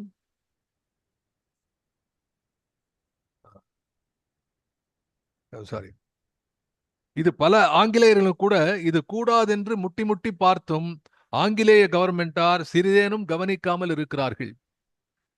இப்போ தேசத்தை பத்தி பாரதி இவ்வளவு எழுதுறதுல அவர் எழுதுற, இப்படி இருக்க என் தேசத்து கைகோளர்கள் செய்த துணிகளைத்தான் நான் நாட்டிலே பரவச் செய்வேன் என்றால் இது ராஜாங்கத்தாருக்கு பெரிய விரோதமாக போய்விடும். எங்களுடைய நெசவாளிகள், அதான் கதர் இயக்கம் ஆரம்பித்த காரணமே அதுதானே. என்னுடைய துணி நான் போட்டுக்கொள்வதும் அந்நிய துணி வாங்க மாட்டேன் என்று சொல்வதற்கும், இது எல்லாற்றையும் சொல்லும் போது அவர் எழுதுறார் இந்த இடத்துல, எனது குழந்தைகள் எனது மூதாதைகளை பற்றியும் எனது தேச சரித்திரத்தை பற்றியும் ஒன்றுமே தெரியாமல் நான் நம்பும் வேதங்கள் சாஸ்திரங்கள் முதலியவற்றின் பெருமையை அறியாமல் ஜீவனத்திற்கு வேண்டிய கைத்தொழில்களை பற்றி ஏதுமே கற்றுக்கொள்ளாமல் மனிதர்களை போனோகிராப் பெட்டிகளாக செய்யும் நாசகரமான கல்வி கற்கும்படி செய்து அவர்களை கெடுக்க மாட்டோம். போனோகிராஃப்ங்கிறார் பாரதி. மாணவர்களை, மனிதர்களை போனோகிராப் பெட்டிகளாக செய்யும் நாசகரமான கல்வி கற்கும்படி செய்து அவர்களை கெடுக்க மாட்டேன். பிரயோஜனகரமான அம்சத்தை மட்டும் கற்றுக்கொள்ளும்படி செய்து எனது தேசத்து ஞானமும் என் குழந்தைகளுக்கு ஏற்படும்படி செய்வேன். இது சட்டத்திற்கு என்ன கஷ்டம் வந்து விட்டது? Why should they be against? அப்போ இதெல்லாம் அவர் எழுதும்போது இந்த கலக அரக்கர் என்று சொல்லக்கூடிய வார்த்தைக்கு பின்னாலே இவ்வளவு விஷயம் இருக்கிறது. பாரதி எழுதுகிறார், நான் இப்படி செய்வதனால், இங்க எழுதுறார், எனது தகப்பன் காலத்தில் எங்களவர்களுக்கு இருந்த தேக பலமும் சௌகரியமும் தீர்காயுளும் இந்த தலைமுறையிலே ஏன் இல்லை? நாளுக்கு நாள் எனது தேசத்தார் குறுகி மெலிந்து துர்பலமடைந்து க்ஷீணித்து அற்பாயுசாக ஏன் மடிகிறார்கள்? இதை நீக்கும் பொருட்டு ஊருக்கு ஊர் சரீர பலத்திற்குரிய கர்லா, சிலம்பு, கசரத் இவை வழங்கும் பயிற்சி கூடங்களை ஏற்படுத்துகிறேன். இதை எந்த சட்டம் தடுக்க முடியும்? உடனே இதெல்லாம் டெரரிஸ்ட் ஆக்டிவிட்டிஸ்மா, அதாவது அந்த பாரதியை அதே ஒரு சைக்கிள் சுழற்சியா கொண்டிருக்கிறது. அப்போ எழுதுறார் அவர், இதெல்லாம் இந்த நாட்டில் நாம சொல்லக்கூடிய நல்லதெல்லாம் தவறு என்று சொல்லக்கூடிய பிரிவினை வாதத்தை சொல்லக்கூடிய அந்த கலக அரக்கர் இருக்கிறார்களே, அவர்கள் இந்த நாட்டிலே மொத்த கருத்தையும் மாற்றி விட்டிருக்கிறார்கள். அது என்ன எழுதுறா, அதுல கலகத்தரக்கர் பலர் கருத்தினுள்ளே புகுந்து விட்டார் எங்கள் முத்து Mariamma. They have gone into the into the arena of thinking among the nationalists. அதிலேயே பலவர் மாறுகிறார்கள். அது பின்னாடி உதாரணம் சொல்றாரு, அவரே சொல்லுவார். அவர் எழுதுறார், அந்நிய வஸ்து வர்ஜனம். அந்நிய வஸ்து வர்ஜனம் அப்படின்னா அந்நிய துணி நிராகரிப்பு, பகிஷ்காரம். ரெண்டாவது ஜாதிய கல்வி. எகைன் நான் ஏற்கனவே சொல்றேன், பாரதி எங்கெல்லாம் ஜாதி என்று சொல்லுகிறானோ அது தேசத்தை குறிக்கிறது. Not caste but nationality. அவனு ஜெர்மானிய ஜாதியை சேர்ந்த, ஜெர்மானிய ஜாதி, இந்திய ஜாதி, அந்த மாதிரி தேசத்தை சொல்கிறார் அவர் அந்த நாள்ல.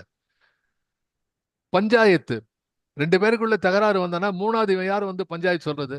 எங்க ஊர்ல, எங்க நாட்டுல நான் எங்களுக்குள்ள தீர்மானம் செய்து கொள்வோம், எங்களுக்குள்ள இருக்கக்கூடிய சட்டத்தை நாங்கள் பயன்படுத்திக் கொள்வோம். நாலாவது சரீர பயிற்சி, தட் இஸ் இது மாதிரி வந்து இந்த சரீர பயிற்சினா அது marshal art, learning marshal art and things like that. இந்த நான்குமே சுதேசியம் என்ற புண்ணிய பலத்தை அவர் என்ன சொல்ல, சுதேசியம் என்பது ஒரு ஸ்ட்ரென்த், ஒரு ஆற்றல். அந்த புண்ணிய பலத்தை தாங்குகின்ற 4 தூண்களாகும். இவைகளை ஆதரிப்பது நமது கடமை. அப்போ இந்த செய்தியை நாம் இங்கே பொருத்தி பார்க்க வேண்டும். தேசத்தினுடைய கல்வி எப்படி இருக்க வேண்டும்? அந்த கல்வி வந்து சிந்தனை தானே. சிந்தனையே குழல் என்றுடையாள், பாரதி பாடுகிறானே.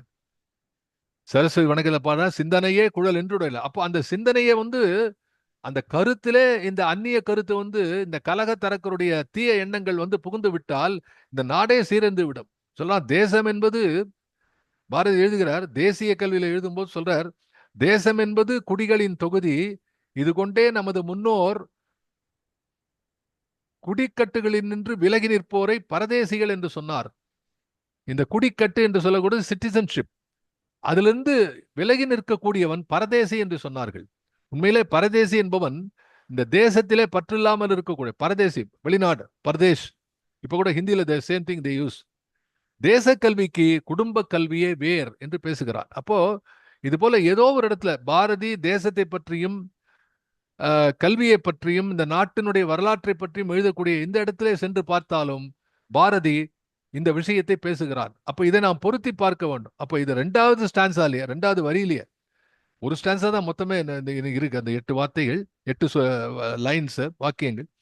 இந்த உலகத்துக்கு அவன் போடக்கூடிய எதுகை, கலகத்தரக்கர் பலர் எங்கள் முத்து மாரியம்மா, எங்கள் முத்து மாறி கருத்தினுள்ளே புகுந்து விட்டார் எங்கள் முத்து மாரியம்மா. அப்போ இதுல வந்து முக்கியமா நாம நினைக்கிறது என்ன அப்படின்னா, எல்லாரையும் இந்த பக்தி வழிபாட்டுக்கு பக்தி பாடலாக, கூட்டு பாடலாக பாரதி அந்த கோவில் வளாகத்துக்குள்ளே நின்று கொண்டு கூட்டுகிறார். அப்படி சொல்லும்போது அடுத்த நிமிடமே இந்த நாட்டிலே எப்படி சிந்தனை போக்கு மாறி இருக்கிறது, இந்த நாட்டினுடைய கருத்துக்கோள், இந்த நாட்டினுடைய narrative of this nation has been diversified. It has been sent somewhere and it has been controlled and rather guided by somebody else, but some other idea. அப்ப இங்க இருக்கக்கூடிய தேசப்பற்று இல்லாமல் போவதற்கு காரணமா இருக்கிறது என்ற ரூட் காஸ், அந்த வேர் காரணத்தை பாரதி சுட்டி காட்டுகிறானே, அதனால்தான் இந்த பாட்டுக்கு சிறப்பு இருக்கிறது. அடுத்து சொல்றான், பல கற்றும் பல கேட்டும் எங்கள் முத்து மாரியம்மா, எங்கள் முத்து மாறி பயனொன்றும் இல்லையடி எங்கள் முத்து மாறி. அப்ப இதனுடைய dignity of this elaboration lies on the idea. What is says இது, பல கற்றும் பல கேட்டும். அதுக்கு என்ன பொருள்? அங்க இந்த தெய்வத்தை வழிபடக்கூடிய முத்துமாரியம்மன் பாடக்கூடிய பாட்டுல வந்து பல கற்றும் பல கேட்டும் பயனொன்றும் இல்லையடி. என்ன கேட்டான், என்ன கற்றுக்கொண்டான்? இந்த நாட்டிலே அந்த அவன் வாழ்ந்த காலத்திலே பாரதி திலகரை குருவாக ஏற்றுக்கொண்டான். திலகரை பற்றி யாரும் தெரியல, வருத்தப்பட்டு எழுதுகிறான். திலகரை பற்றி ஒருவருக்கும் தெரியல. இங்கே தூத்துக்குடியில இருந்து செக்கிழித்த செம்மலாக வாழ்ந்த அந்த கப்பலோட்டிய தமிழனாக வாழ்ந்த வ.உ.சி. இருக்கிறாரே, அவருடைய பெருமை யாருக்கும் தெரியாது. சுப்பிரமணிய சிவா பத்தி யாருக்கும் தெரியாது. பாரதி தொடர்ந்து எழுதி கொண்டே இருக்கிறார். பத்திரிகைகளை பத்தி எழுதி, பத்திரிகை தடுப்பு அதிகார துஷ்பிரயோகம் என்று சொல்லி பத்திரிகை தடுப்பு சட்டங்கள் எல்லாம் வருகின்றன.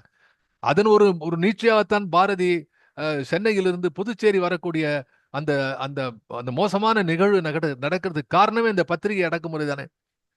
பத்திரிகை சுதந்திரத்தை அடக்கிய காரணத்தினால்தான் பாரதி சென்னையிலிருந்து பாண்டிச்சேரி வருகிறான். அப்ப இங்கே அந்த எழுத்தை பற்றி பாரதி எண்ணி பார்க்கிறான். அதனால்தான் அந்த முதல்ல ஆரம்பத்துல சொன்ன, கைகளிலே விலங்கில்லாத கைதியாக மதில் சுவர் இல்லாத சிறைக்குள்ளே பாரதி அலைந்து கொண்டிருக்கிறான்.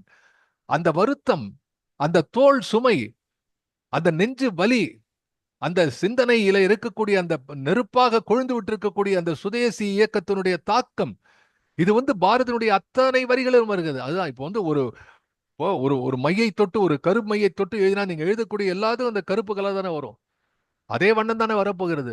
அந்த வண்ணம் பாரதியினுடைய சுதேச சிந்தனை இருக்கிறதே, அந்த வண்ணம், அதனுடைய ஆக்கம், அதனுடைய தெளிவாத சிந்தனைகள் அவனுடைய எல்லா பாடல்களையும் வருகின்றன. பொழுதா பல கற்றும் பல கேட்டும் எங்கள் முத்து மாரியம்மா, பயனொன்றும் இல்லையடி எங்கள் முத்து மாரியம்மா. அப்போ பயனொன்றும் இல்லை என்று சொல்லும் போது இந்த தீமையை கொண்டு ஒரு முதல் பாட்டுல என்ன சொல்லலாம், கலகத்தரக்கர் என்று வெளியிலிருந்து வந்த அந்நீரை பற்றி பேசுகிறான். பலகற்றும் பல கேட்டும் பயனொன்றும் இல்லையடி என்ற போது உள்ளூரை சாடுகிறான். அப்ப அந்த ரெண்டு எண்ணம் is giving that within the two lines. முதல்ல இந்த நாட்டினுடைய மோசமான நிலைக்கு காரணம் இந்த நாட்டினுடைய கருதுகோளை, இந்த நாட்டினுடைய சிந்தனையை அந்நியன் வந்து கெடுத்து விட்டான். அப்படி கெடுக்கிறது வழிவிட்டோம் யாரு? நம்மால் தானே. இங்க எத்தனை எட்டப்பர்கள் இருந்தார்கள்? இந்த நாட்டின் நீண்ட வரலாற்றை பார்த்தால் துரோகிகள் தான். Traitors have been there in abundance. ஒரு கட்டபொம்மனுக்கு ஒரு எட்டப்பன், ஆனா ஒவ்வொரு ஊர்லயும் ஒரு எட்டப்பன் இருந்திருக்கிறாரு. இந்த நாட்டை காட்டி கொடுத்தவர் நயவஞ்சகர்கள் எத்தனை பேர் இருந்தார்கள்? அப்போ இதெல்லாம் பாரதியை தாக்குகிறது, பாரதியுடைய நெஞ்சத்திலே இருக்கிறது. பல கற்றும் பல கேட்டும் பயனொன்றும் இல்லையடி எங்கள் முத்து மாரியம்மா. அப்போ முத்து மாரியம்மனுடைய அருளினாலே ரெண்டு விஷயத்தை செய்ய வேண்டும். ஒன்று, இந்த மக்கள் தங்களுடைய சிந்தனை வளத்தை தீய சக்திகள் கெடுத்து விட்டன என்று புரிந்து கொள்ள வேண்டும். ரெண்டாவது, நல்லது எதுன்னு கத்துக்கணும். அதுக்கு அடுத்து வரா, பல கற்றும் பல கேட்டும் எங்கள் முத்து மாரியம்மா பயனொன்றும் இல்லையடி. அப்போ இந்த பல கற்றும் பல கேட்டும் என்பதில் directly he is talking about Macaulay education.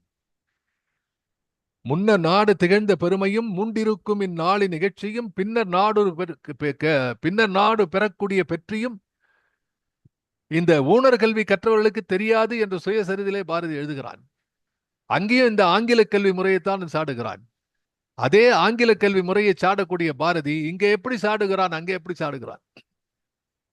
That is a beauty. அதாவது எங்க பார்த்தாலும் அதே தான், பாரதியினுடைய விஷயம் அதுதான். ஆனா ஒன்றை அதே மாவுதான். அதை வந்து இப்படி அதை சொல்லுவாங்களே, உருட்டி போட்டா போண்டா தட்டி போட்டா வடை என்று சொல்வது போல. அது மாதிரி இதே விஷயம், முன்ன நாடு திகழ்ந்த பெருமையும் மூண்டிருக்கும் இந்நாளி நிகழ்ச்சியும் பின்னர் நாடொரு பெற்றியும் தேர்கிலார். ஊனர் கல்வி அங்க தேர்கிலார் இதெல்லாம் சொல்றான். ஆனா இங்க வந்து ஃபோக் பாட்டு. ஆனாலும் அந்த பாட்டிலே அந்த சரியான பொருத்தமான வார்த்தைகளை சொல்றான். பல கற்றும் பல கேட்டும் பயனொன்றும் இல்லையடி எங்கள் முத்து மாரியம்மா, நிலையெங்கும் காணவில்லை எங்கள் முத்து மாரியம்மா எங்கள் முத்து மாறி. அடுத்த லைன், நிலை ஒன்றும் நிலையெங்கும் காணவில்லை. இது வந்து இது நான்காவது லைன். முதல்ல வந்து உலகத்து நாயகியே, இரண்டாவது வந்து கலகத்தரக்கர் என்று சொன்னான், மூன்றாவது பலகற்றும் பல கேட்டும் என்று சொல்கிறான். மற்ற லைன்லாம் உலகத்து நாயகி மாறி மாறி முத்து மாரியம்மான வருகிறது. முதல்ல உலகத்துக்கு நாயகியே என்று சொன்னான், அடுத்து கலகத்தரக்கர் பலர் என்று நாட்டினுடைய தீமையை சொன்னான், மூன்றாவதுல வந்து பலகற்றும் பல கேட்டும் பயனில்லை. அதுக்கு என்ன காரணம்? நம்ம தான், இங்க இருக்கக்கூடியவர்கள். நீங்கள் திருந்த வேண்டும் என்று சொன்னா, நாலாவது என்ன சொல்றான்? நிலையெங்கும் காணவில்லை எங்கள் முத்து மாரியம்மா. இப்ப நிலை என்பதற்கு என்ன பொருள்? நிலை குலைந்து இருக்கிறது. எப்படி இந்த கலகத்தரக்கர் கலகம்னா குழப்பம். இந்த குழப்பம் இருந்தால் நிலை குலைந்து போய்விடும். அந்த நிலைக்கு தேர் நிலைக்கு வரலம்மா. ஒரு நிலைக்கு வரவில்லை என்று சொன்னால் சமதளத்துக்கு back to the regular standard, back to the pavilion சொல்லாம back to the regular level of ஒரு சமநிலைக்கு இன்னும் ஆடிக்கொண்டிருக்கிறது. இன்னும் சரியான பாதைக்கு வரல, இன்னும் சரியாகவில்லை. நிலை குலைந்த இந்த நாடு இன்னும் சரியாகவில்லை. நிலையெங்கும் காணவில்லை எங்கள் முத்து மாரியம்மா, நின் பாதம் சரண் புகுந்தோம் எங்கள் முத்து மாரியம்மா. முதல்ல வந்து எடுத்த உடனே என்ன சொல்றான்? உலகத்து நாயகியே எங்கள் முத்து மாரியம்மா, உன் பாதம் சரண் புகுந்தோம். உன் காலில் விழுந்தாச்சு. ஆனா எதுக்கு விழுந்தோம் தெரியணும்ல, என்ன கேட்கணும் தெரியணும்ல. அப்ப மத்த ரெண்டு லைன்ல என்ன வேணும் சொல்லி, ஒண்ணு அந்நியன் செய்த தீமை, ரெண்டாவது நீங்கள் புரிந்து கொள்ளாத உங்களுடைய மடமை, இதெல்லாம் தீர வேண்டும் என்றால் சொல்றான், நிலையெங்கும் காணவில்லை எங்கள் முத்து மாரியம்மா, நின் பாதம் சரண் புகுந்தோம் எங்கள் முத்து மாரியம்மா என்று இந்த ரெண்டு பாட்டுல வந்து, இந்த ரெண்டு லைன்ல பாரதி வந்து என்டையர் ஐடியா ஆஃப் இந்த நாட்டினுடைய நிலை, இந்த நாட்டினுடைய நிலை எப்படி சீர்திருத்தப்பட வேண்டும், அது எப்படி தேசபக்தியாகவும் தெய்வ பக்தியாகவும் மாற வேண்டும் என்பது எல்லாத்தையும் இந்த பாட்டுல உலகத்து நாயில சொல்லிடுறான் இதுலயே. இனி அடுத்து பாடுகிறான். அடுத்து வரும்போது அடுத்த பாட்டுல இன்னும் தொடர்ந்து அதை பற்றி பேசுகிறான், விளக்கமாக பேசுகிறான். அதுல என்ன சொல்றான்? துணிவெழுக்க மண்ணுண்டு எங்கள் முத்து மாரியம்மா எங்கள் முத்து மாறி, தோல்வெழுக்க சாம்பருண்டு எங்கள் முத்து மாரியம்மா எங்கள் முத்து மாறி, மணிவெழுக்க சாணையுண்டு எங்கள் முத்து மாரியம்மா எங்கள் முத்து மாறி, மனம் வெளுக்க வழியில்லை எங்கள் முத்து மாறி. இதுல கடைசி ஆரம்பிக்கணும். இப்போ வந்து இந்த முதல் பாட்டு, இந்த முதல் 4 லைன்ல நான் சொன்னது என்னன்னா, இந்த நாட்டினுடைய க்ஷீணித்திருக்கக்கூடிய நிலை. Entire the song is about the nation, about the condition of the nation, about how you can retrieve the nation from this darkness. இருள் சூழ்ந்த இந்த நிலையை எப்படி ஒளிபரப்பு செய்ய வேண்டும் என்பதற்கான அவன் பாதம் சரண் புகுந்தேன் என்கிறான். ஆனா அது அடுத்த வரும்போது இந்த மனம் அதுக்கு காரணமா இருக்கிறது. மனம் தானே அல்டிமேட்லி இட் இஸ் தட். இந்த மனம்தான் உங்களை வழிநடத்த வேண்டும். ஏன்னா அங்கதான் அழுக்கு சேருகிறது, இந்த தீமை. அப்போ அது ஒரு ஒரு பொயட்டிக்கா டெவலப் பண்றான். வெவ்வேறு விதமான அழுக்கு இருக்கிறது. இப்போ துணியில இருக்கக்கூடிய அழுக்கு புற அழுக்கு இஸ் மோஸ்ட் ஈஸிலி அழுக்கு. இப்போ நடக்கும்போது அழுக்கு வந்து சேர்றது ஈஸியாக கலைஞ்சு போயிடும். அழுக்கு சேர்ற மாதிரி தோச்சானா அதை வந்து மண்ணு வச்சு தேய்ப்பாங்க. இந்த மண்ணால் தேய்க்கிறதுனா இந்த சவுக்காரம் சொல்றது இல்லையா, அது மாதிரி சொல்லுவாங்க. அது சவுக்கார் மண். அது இந்த மாதிரி அழுத்தமாக தேய்க்கக்கூடிய மண், கரகரன்னு இருக்கக்கூடிய மண்ணை வச்சு தேய்ப்பாங்க. சொல்லலாம் துணி வெளுக்க மண் உண்டு எங்கள் தோல் வெளுக்க சாம்பார் உண்டு. அந்த மண்ணுல அந்த துணியில படக்கூடிய அழுக்கை விட இன்னும் கொஞ்சம் அழுத்தமாக தோலிலே படுகிறது. அந்த ஸ்கின் உடலிலே படக்கூடியது, அதுக்கு இன்னும் அழுத்தமாக தேய்ப்பதற்காக தோல் வெளுக்க சாம்பார் உண்டு. சாம்பல் எடுத்து போசலாம். So it is an act of getting yourself cleaned up. அதுக்கு இன்னும் உதாரணம் சொல்றான், மணிவெடுக்க சாணை உண்டு. அப்பதான் அதுக்கு அந்த ஒளி வரும். அதை வெட்டி எடுக்கக்கூடிய இந்த ரத்தினங்கள் எல்லாம் சாணை பிடிக்க வேண்டும், தீட்ட வேண்டும். அப்போ அதுக்கு ஒளி வரும். அப்போ இந்த 3 விதமான அழுக்குகள் உன்னிடையே இருக்கிறது. இந்த கலகத்தரகள் செய்த கொடுமையினாலும் தீமையினாலும், அது உன்னுடைய கருத்தினை பாழ் செய்ததாலும், இந்த அழுக்கு இருக்கிறதே அது உன்னை இந்த தேசத்தை சரியானபடியாக பாலனம் செய்யக்கூடிய எண்ணம் இல்லாமல் செய்கிறது. அதுக்கு அந்த 4 ஏற்கனவே சொன்னானே, அந்த இன்னொரு கட்டுரையில சொன்ன இந்த மாதிரி 4 தூண்கள் சொல்கிறான். அந்நிய துணி பகிஷ்காரம், தன்னைத்தானே சட்டத்தை நிலைநிறுத்தல், சரீர பயிற்சி கொடுத்தல், இது போன்ற ஒரு 4 தூண்களாக சொல்கிறான். இது எதுவுமே இல்லாத போது உங்களால எப்படி பயன் இருக்க முடியும்? எனவே இந்த 3 அழுக்கையும் நீ நீக்க விட உண்டு. அப்படி இல்லைன்னா மனம் வெளுக்க வழி இல்லை எங்கள் முத்துமாறு. ஸோ இது எல்லாத்தையும் பண்ணக்கூடிய ஐடியா நாங்க பண்ணிட்டு இருக்கோம். The last phase, the final push என்னன்னு கேட்டா, மனம் வெளுக்க வழி இல்லை எங்கள் முத்துமாரி அம்மா, நீ தான் வந்து சரண் புகுவன். உன்னிடம் சரண் புகுந்தோம். மனம் வெளுக்க வழி இல்லை எங்கள் முத்து மாரி அம்மா, எங்கள் முத்து மாரி. இந்த பாட்டுல தொடர்ந்து போகிறது. அதை அடுத்து பார்க்கிறோம். இன்றைக்கு நேரமாகிவிட்டது. பட் இதையும் மறுபடியும் நீங்க இந்த இந்த பாட்டுல இருக்கக்கூடிய நயம், துணி வெளுக்க மண்ணுண்டு, தோல் வெளுக்க சாம்பார் உண்டு, மணி வெளுக்க சாணை உண்டு, ஆனா மனம் வெளுக்கல. அப்ப இந்த வெள்ளை கருமை என்பதை அழுக்காக சொல்கிறான். மனத்துக்குள்ள கூடிய அழுக்கு இருக்கிறது. வள்ளுவன் பேசுகிறான், அழுக்காறு அவா வெகுளி இன்னாச்சொல் என்று அவன் பேசுகிறான். அப்படி ஒவ்வொரு விஷயத்திலும் இருக்கக்கூடிய அழுக்கு அது அதனுடைய அது சொல்றார். இந்த உணவு எப்படி முக்கியமோ அதை போல உடை முக்கியம். அப்ப அந்த உடைய எங்கெல்லாம், அதாவது இந்த சமுதாயத்துல எங்கெல்லாம் மனிதர்களுக்கு தேவையான விஷயம் இருக்கிறதோ அதை இந்த நாட்டில இருக்கக்கூடியவர் நாட்டோடு பொருத்தி பார்க்கணும். நான் உடை அணிந்து கொள்ள, நான் செய்யக்கூடிய, நானே சம்பாதித்துக் கொள்ள வேண்டும். எங்களுடைய தொழில் முறையினாலே இது வர வேண்டும். இந்த உடுத்தக்கூடிய ஆடை இருக்கிறதே, அழுக்கான ஆடை இருக்கிறதே, இதுக்கு வந்து இந்த மண் உதவுகிறது. அப்படின்னா என்ன அர்த்தம்? இந்த மண்ணுனா இந்த மண்ணிலே பிறந்தவன் உதவ வேண்டும், இங்கதான் இந்த ஆடையை வாங்க வேண்டும். இதானே சார் பெரிய இந்த கதர் இயக்கம் ஆரம்பித்தார்களே. இப்படி இதுல பார்த்தா ஒவ்வொன்றுத்துக்கும் பின்னால இந்த தேச நலனுக்காக போராடிய பல தேசியவாதிகளுடைய கருத்துகள் எல்லாம் உள்ளே அடங்க இருக்கக்கூடிய ஒரு சின்ன குரல் பாக்களை போல பாரதி இந்த பாட்டிலே விளையாடி இருக்கிறான். ஆனா அத்தனையும் என்ன செய்கிறான்? ஒரு சாதாரண ஒரு ஃபோக் சாங் மாதிரி கை எடுத்து உடுக்க எடுத்து ரோட்ல என்ன ஆடின்னு போய் எங்க உலகத்து நாயகிய எங்கள் முத்து மாரியம்மா, எங்கள் முத்து மாரி என்று பாடுகிறானே, அதுதான் இந்த பாட்டினுடைய சிறப்பு. தொடர்ந்து பார்க்கலாம். இன்னும் ஒரு இதுவும் தேசமுத்து மாதிரியும் இருக்கு. அடுத்த வாரம் அதுல நிறைவு பெற பார்க்கலாம். நன்றி, வணக்கம்.